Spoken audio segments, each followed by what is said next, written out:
we mentioned the spiritual, religious benefits.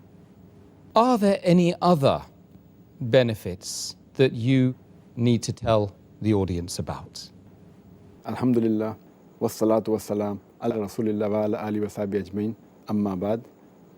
A'udhu billahi minash shaitanir rajim, bismillahir rahmanir rahim, rabbi shrah li sadri, wa yassir li amri, wahlul 'uqdatam min lisani yafqahu qawli.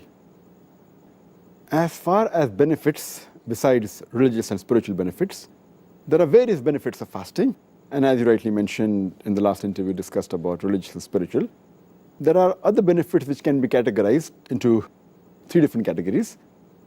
Physical benefits of fasting, there are psychological benefits of fasting, as well as there are social benefits of fasting. I see.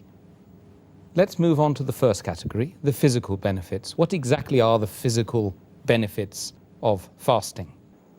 Since fasting mainly involves in abstaining from food, drink, and sex from dawn up to sunset, here we realize that the stomach is the main organ of the body which has the maximum diseases, maximum ailments. That's why beloved Prophet Muhammad said. It's mentioned in Ibn Majah, volume number 4, hadith number 3349. Our beloved Prophet said that there is nothing better that a son of Adam can fill in the container with more evils than the stomach. It is sufficient for a man to be on his feet with a few morsels. But if he has to eat more, he can divide the stomach into three parts. 1/3 for the food, 1/3 for the drink, and 1/3 for his breath, or 1/3 for the air. So what we realize that the maximum diseases originate in the stomach because it's house for bacteria. And the food that we eat, it enters the stomach. From the stomach, it gets digested, goes into the intestinal tract. Then the food nutrients enter the bloodstream and then goes to almost all the different organs of the body. And we realize that the stomach is working continuously throughout the life. It never gets any rest. When we fast, this stomach, which is a very delicate organ, though it's very delicate, it is a very complicated organ. It's delicate, at the same time it's very important. It keeps on working throughout the day. This organ, while we fast, when no food enters for several hours, it gets rest. And the toxins that are there in the body, they are removed, they are purged out. So fasting is a very good way that physically it's beneficial for the body, it removes all the toxins, and it helps in various diseases. What about the psychological impacts upon the human psyche regarding fasting? I think that's very important. As far as the psychological dimension is concerned, fasting helps in patience, forbearance, and perseverance. It helps a person to increase his self-control, his self-worth. It helps him to increase the self-reflexivity. Also, the self-training and discipline is improved. The main psychological benefit of fasting is the increase in patience and perseverance.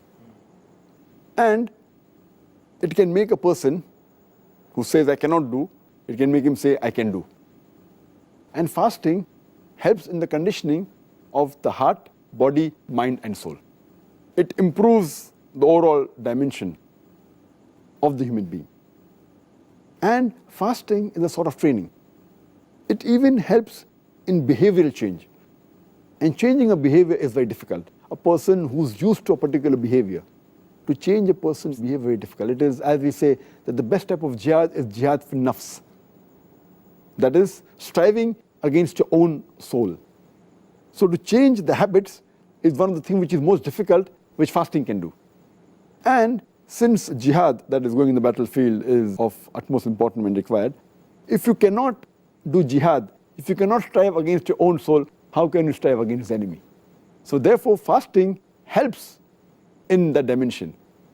That's the reason fasting was made fard before jihad. Fasting was made fard 15 years after Prophethood, in the second Hijri. And next year, 1 year later, jihad was made first. So Allah subhanahu wa ta'ala first wanted to train and make the Muslims fit psychologically with the help of fasting. And then the qital part was made first, so psychologically it's very helpful. And normally, a human being, he eats 3 meals in a day. In a week, about 21 meals. Now that is changed. That behavioral pattern of eating is changed to 2 meals, light meal late in the evening, early night, and before dawn.